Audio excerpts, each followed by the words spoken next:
Sebagai bagian dari pemantauan kesiapan stakeholder pertanian dalam menjaga pintu masuk dan keluar berbagai komoditas pertanian Indonesia di wilayah perbatasan antara Indonesia dan negara lain, Inspektur Jenderal Kementerian Pertanian Dr. Jan S. Maringka melaksanakan apel siaga optimalisasi fungsi karantina pertanian di wilayah perbatasan. Apel siaga dilaksanakan di pos lintas batas negara PLBN Sabatik perbatasan Republik Indonesia dan Kerajaan Malaysia pada tanggal 12 November 2022.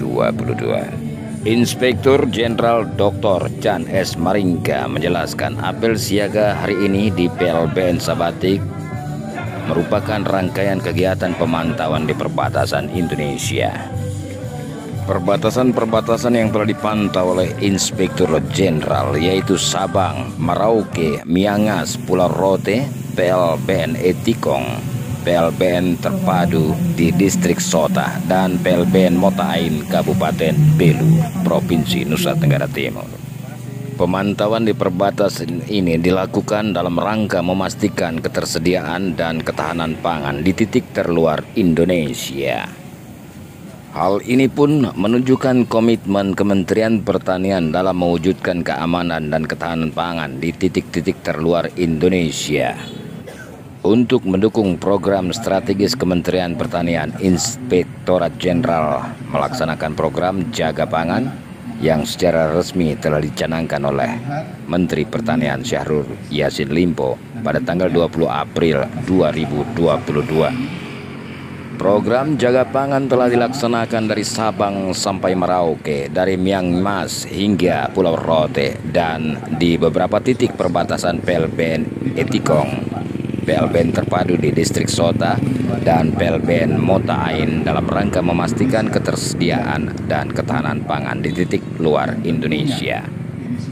Upaya yang sudah dilakukan Balai Karantina Pertanian Kelas 2 Tarakan dalam menjaga ketahanan pangan ialah melakukan pemeriksaan, baik pemeriksaan administrasi maupun fisik terhadap komoditas pertanian yang dikirim ke Malaysia maupun yang masuk dari Indonesia.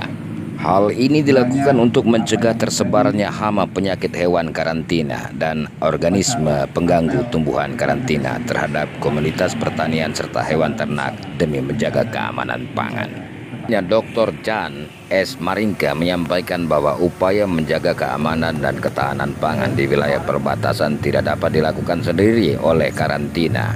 Untuk itu dilakukan juga patroli perbatasan bersama dengan melibatkan TNI Polri, Badan Pengelola Perbatasan Daerah Distrik Sabatik. Tentu yang pertama tugas dari Kementerian Pertanian adalah menyediakan ketersediaan bahan pangan. Nah tentunya kita melihat bahwa selama ini ketika dunia menghadapi krisis pangan, Indonesia justru mendapatkan penghargaan dari internasional atas ketersediaan pangan nasional, terutama beras.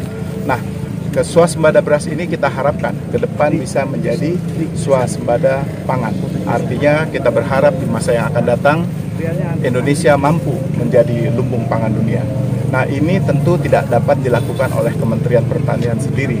Kita perlu sinergi, kita mengajak kerjasama TNI, Polri, aparat penegak hukum, khususnya kejaksaan dan kepolisian untuk menunjukkan bahwa ini adalah tanggung jawab komitmen bersama dalam rangka mewujudkan Indonesia sebagai lumbung pangan dunia. Apa yang kita lakukan di berbagai perbatasan adalah memastikan bahwa di daerah-daerah perbatasan melalui program pengawasan kita yang disebut dengan Jaga Pangan, bahwa ketersediaan sumber pangan kita terpenuhi secara luar biasa. Nah ini tentunya kita harapkan tidak menjadi persoalan-persoalan ke depan karena kita mengharapkan itu ini harus berlanjut di berbagai wilayah Indonesia lainnya. Ya, kemarin kita sudah bekerja sama dengan dinas juga provinsi, mereka akan menyediakan tentunya ke depan kita harapkan dengan adanya IKN, provinsi-provinsi sekitar bisa menjadi pendukung, menjadi sarana pendukung dalam rangka mensuplai ketahanan pangan sehingga Indonesia IKN bisa tumbuh lebih cepat sesuai dengan harapan. Dari Sabatik, Kabupaten Nunukan, Provinsi Kalimantan Utara, reporter FTV melaporkan.